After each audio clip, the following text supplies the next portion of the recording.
शजर की तन्हा बुलबुल था, कोई उदास बैठा, कहता था कि रात सर पे आई, ऊठे ने चुगने में दिन गुजारा।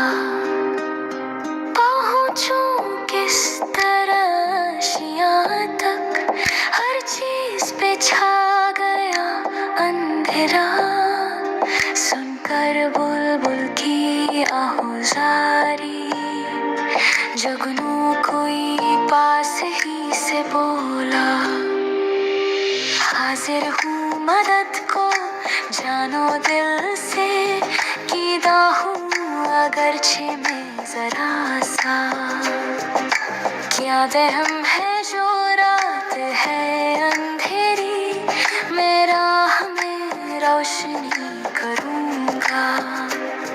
अल्लाह ने दी है मुझको मशअल, चमका के मुझे दिया बनाया, है लोग वही जहाँ में अच्छे, आते हैं जो काम दूसरों के।